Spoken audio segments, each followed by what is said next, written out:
On the high table, Ibn Yamin, Dr. Paul Grace, Boachi Dankwa, Lawyer Hamza Suini, my respected researcher Musa Dankwa, who just spoke, and my own Deputy Communication Director. Leadership of the student body that organized this program, lecturers who are here, and students who are taking up this project. Indeed, I couldn't have spent my Saturday afternoon at a better place than here.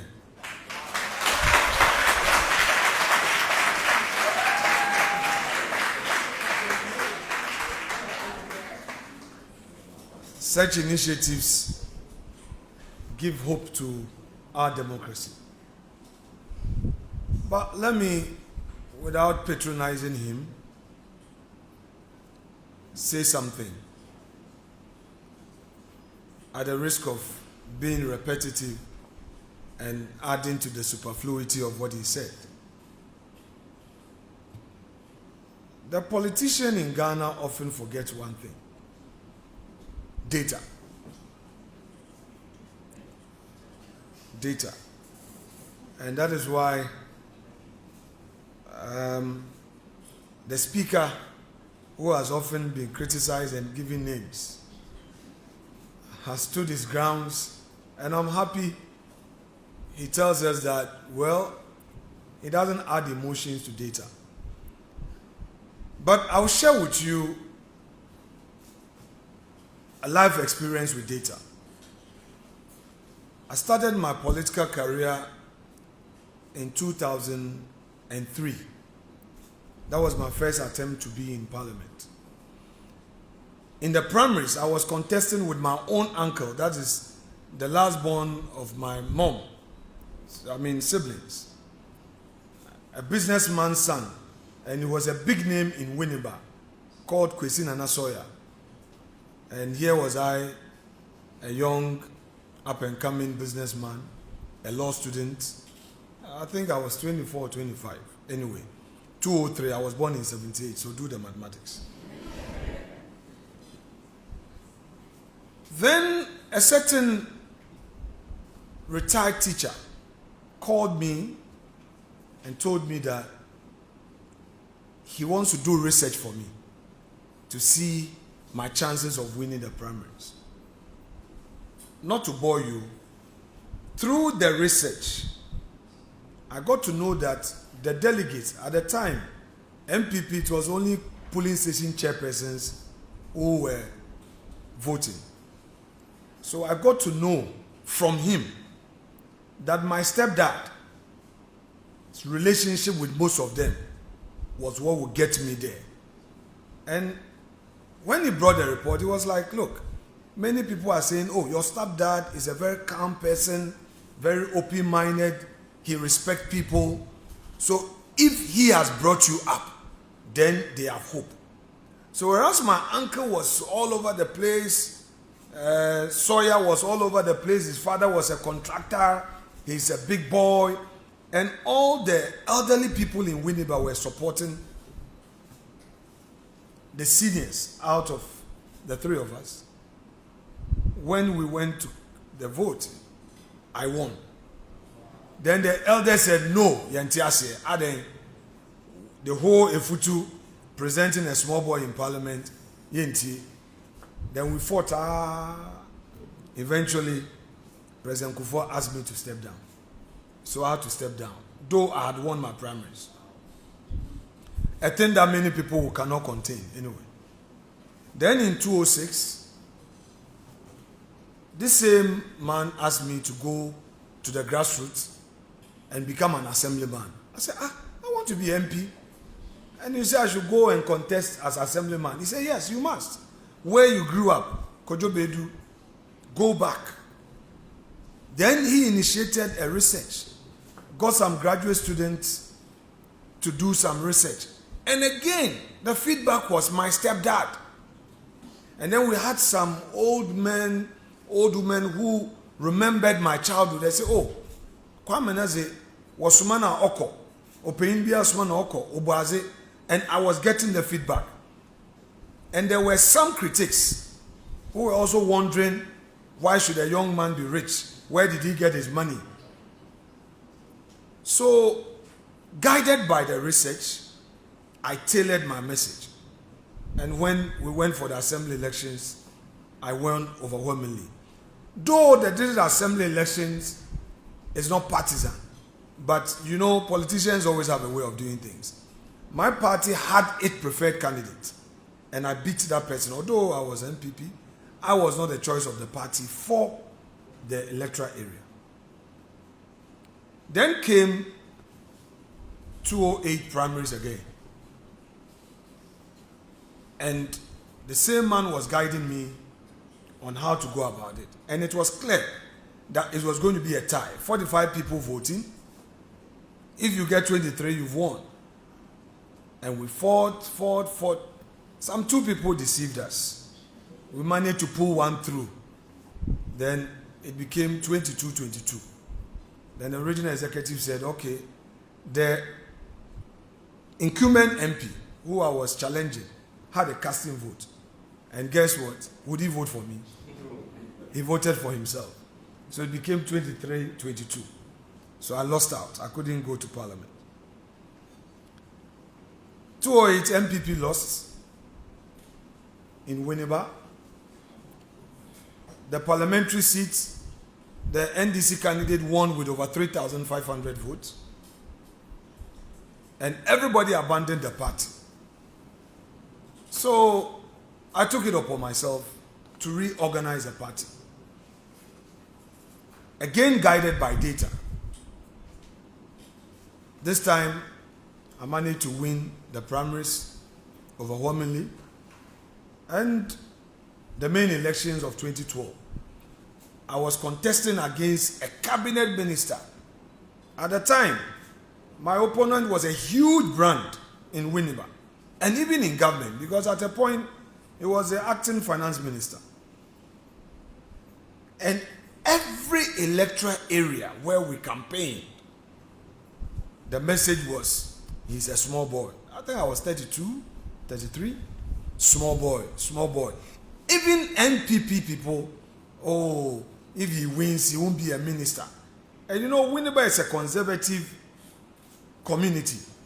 They saw civilization very early. In 1922, Winneba had pipe-borne water. In 1918, Winneba had a police station. In 1928, Winneba had a government hospital.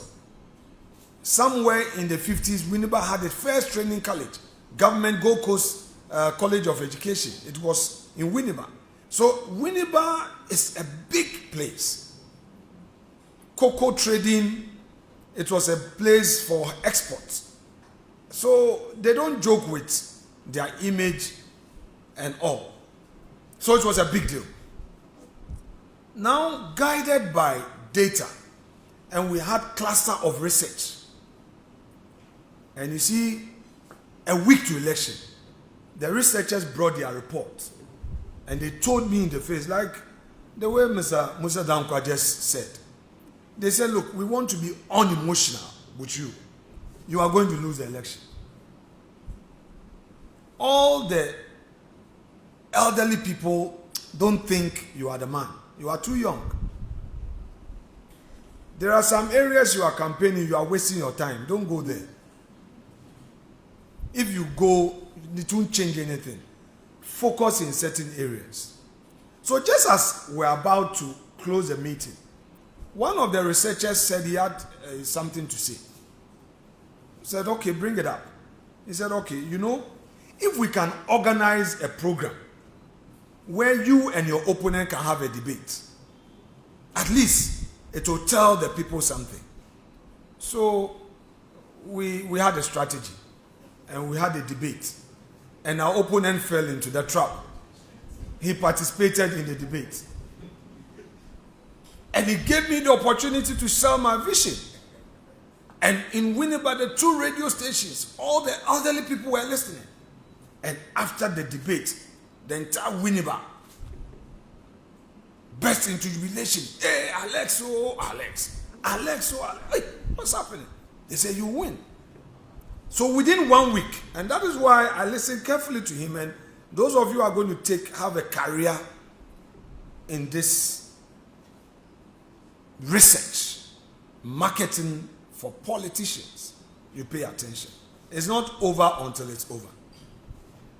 Based on that, we're able to touch the hearts of those who were unsure about me. And in the election, clearly it was skirt and blouse. President Akufo-Addo, then the candidate, lost by less than 150 votes, and I won with 2,000 votes.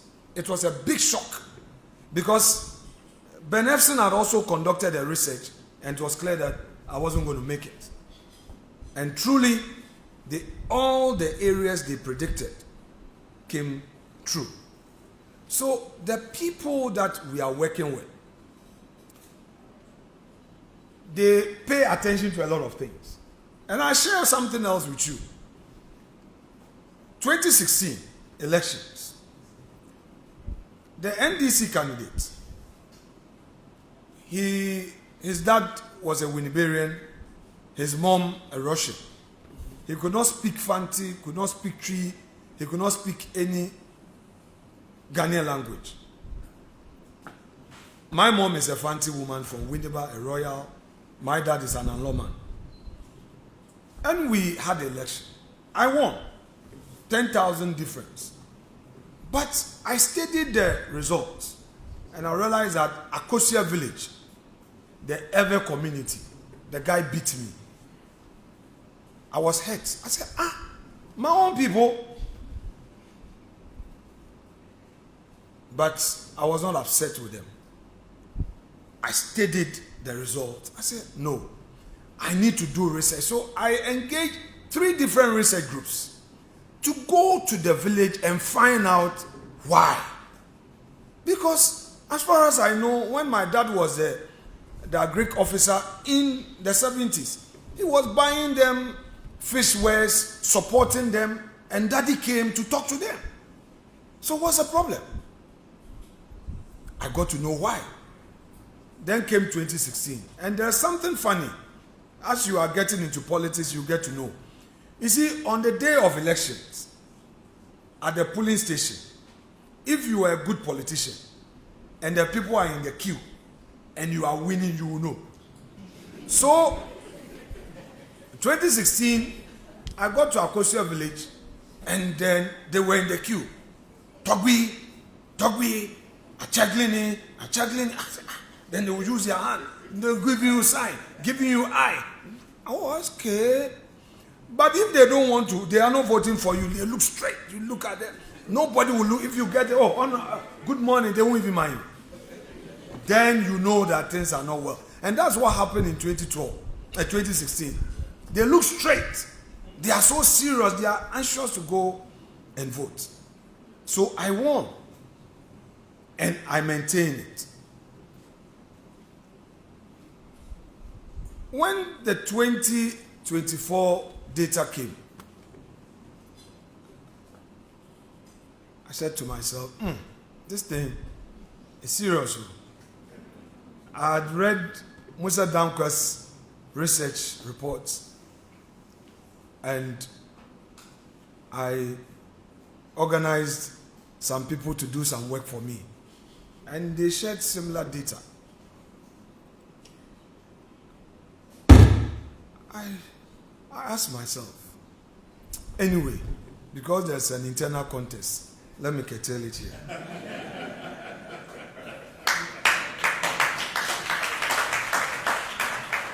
No, I don't want this great conversation to be misconstrued. So, you let me leave you here. There will be another opportunity to have a discussion. So, I think that we need to understand how data react to our actions. Back in the days at Kivas, it was difficult for a student to associate himself with NDC. When we were at the university, if you want to contest for leadership on campus, and anybody there says you are an NDC, you will lose. No student wanted to hear NDC. So the NDC boys, they were hiding to do their meetings. They won't do their meetings in the open. But MPP TESCON took things for granted. And there was a time I was commending NDC for their transformation. It was misconstrued. Today, I won't let any fear grip me. I will face the reality and let people misconstrue it. But that is the reality. Our friends in the NDC decided not to give up. They went into rebranding of their party. They branded their party to make it attractive to students. I remember Casford Hall, my own cousin, was contesting for Casford Hall presidency. I was his campaign manager. Last minute he lost. And after the election, we were told that, there was some NDC pickup at Ogwa Hall area. And he was talking to the president. Somebody used as campaign propaganda. So that is what made the student vote against him. But today, 10 may even be popular than TESCON. Today, students are able to proudly say, I'm NDC, because of the branding. So the NDC, MPP people listening, listen well and stop sleeping.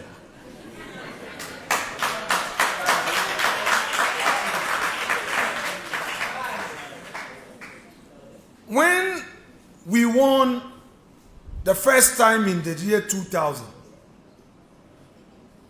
we were so happy.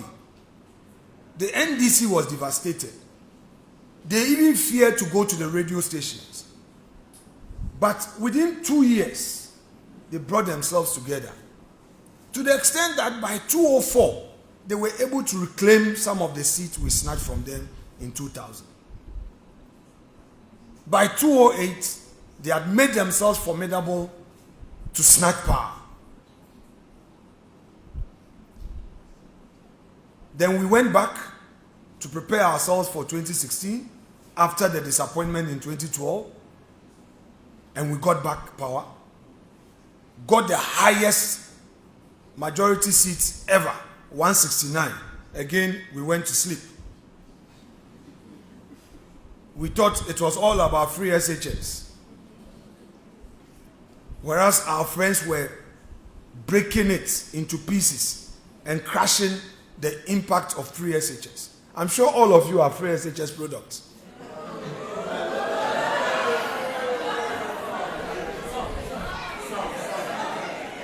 Majority of you are. Yes. Of course, majority of you are free SHS products. That is true.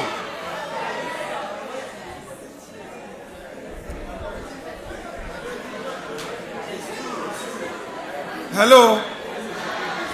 Lend me your ears. We are having a good conversation. And when we had a 169, again we went to sleep. And our friends rebranded. In fact, some people even thought it was over for JL. He's lost by over 1 million. But in politics, branding, packaging is everything. Of course. So if you are aspiring to be a political strategist, take this from me. Branding, packaging is everything. So within 8 years, our friends could come and create a deficit of 2.1 million for us.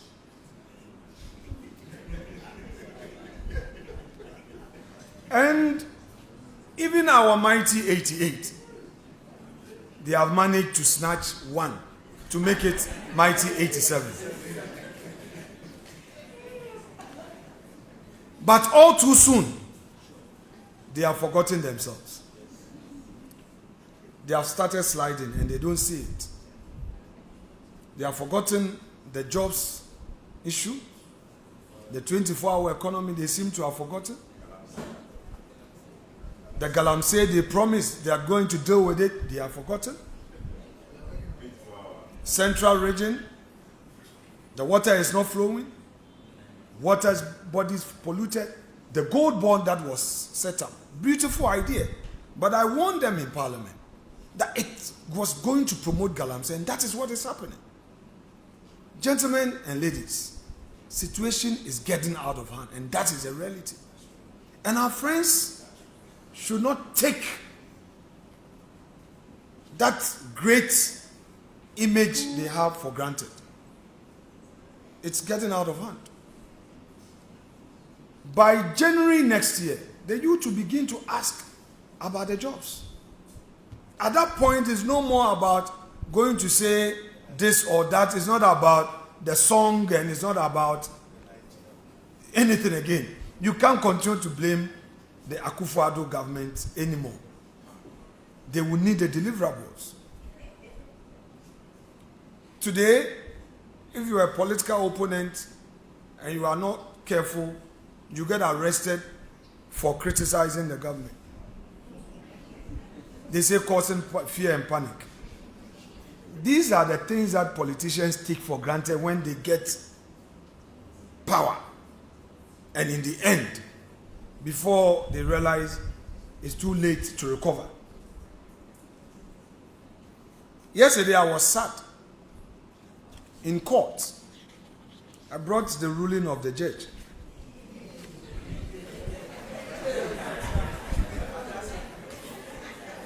I was the lead counsel for Abronye.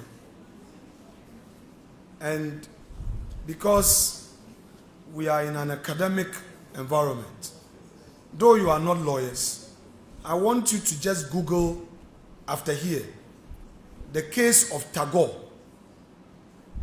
versus the Republic. It's a court of appeal decision. Tagore. It was Dr. Ayeni who did that case on appeal, where the Court of Appeal said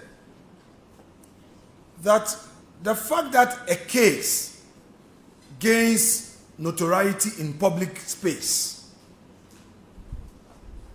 it doesn't whittle down the requirement to meet all the ingredients to be proven to find the person guilty. And that the prosecution must lead evidence.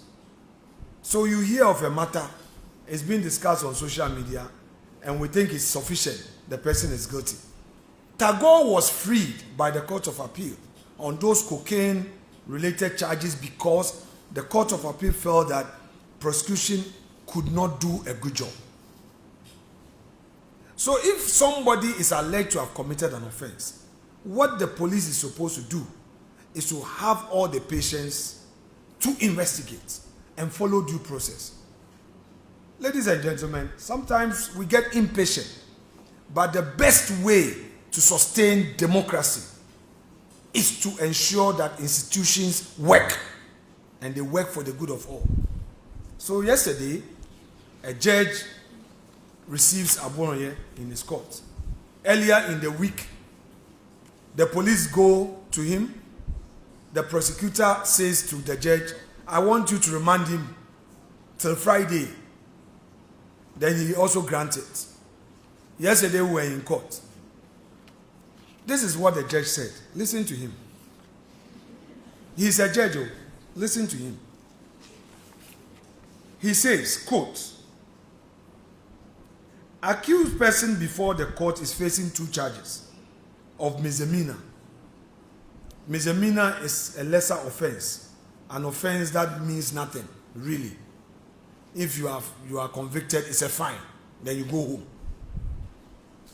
This is important. It says, however, in this instant case, the court will not look at only the charges being misdemeanor, but will extend it to the position of the IGP to the country.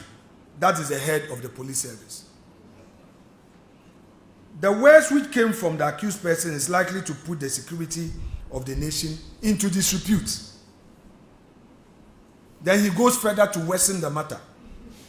He says, it is always said that all persons are equal are equal persons, but in practice, it is not so. Then he quotes George Orwell's satire, The Animal Farm. One of the commandments is that all men are equal, but some are equal than others. Translated into this case, all men are equal, but some are more equal than others. This is what the judge said. To remand Abronye into custody again.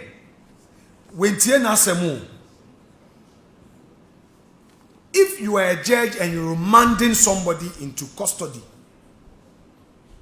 what you are basically saying is that if the person is granted bail, he may not come to court for trial, or he would interfere in the investigation. The judge did not say this in his ruling. He says that the matter involves IGP. And all men are not the same. So if you are involved in a matter with somebody who is considered a big person in society, you go to jail. Such a dangerous precedent. If we don't talk about it, where would be our democracy? And ladies and gentlemen, I am privileged to have been part of ECOWAS Parliament. I have roamed through the sub-region. Ghana stands tall, but we can make it better.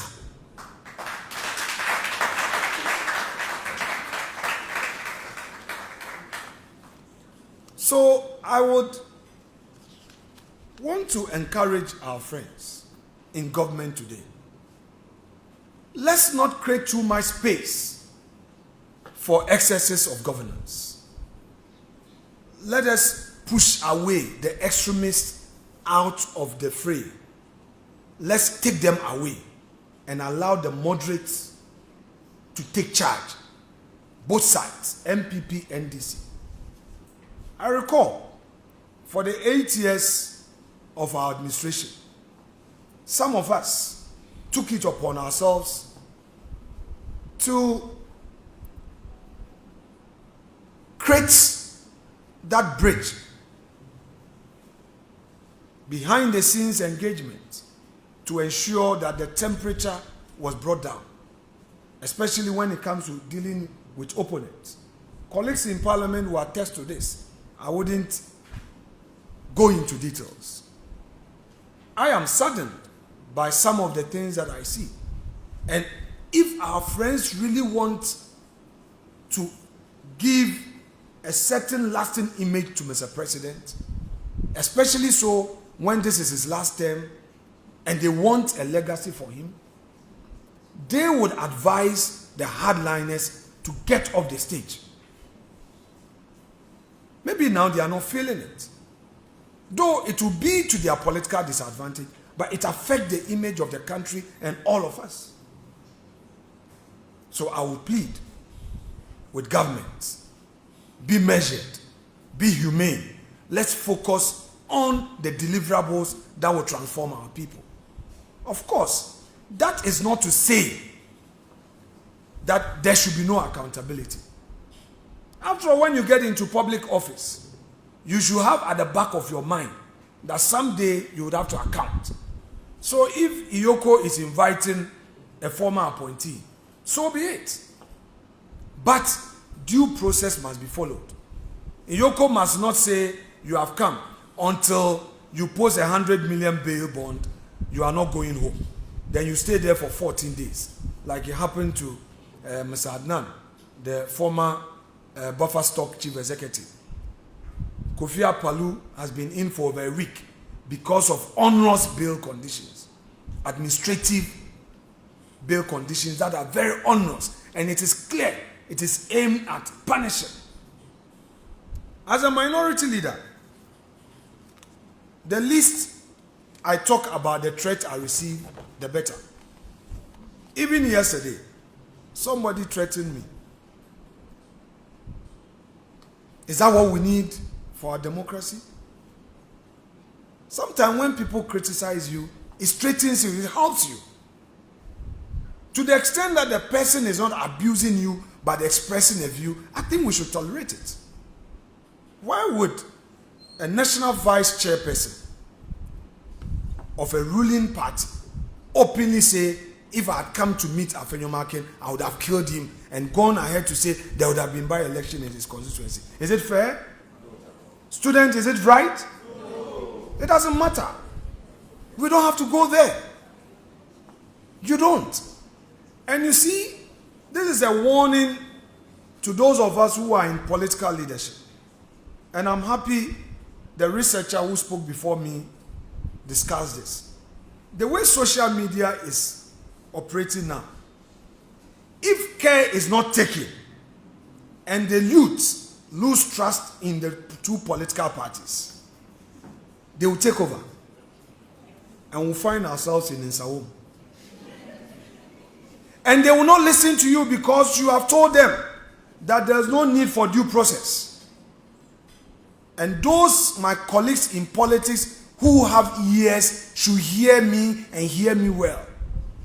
It may be faster than we think if we don't sit up to focus on governance, and we will repeat this vicious cycle of you do me, I do you. One day, the youth will get up and say, you these two people, MPP, NDC, we realize that you are not serious.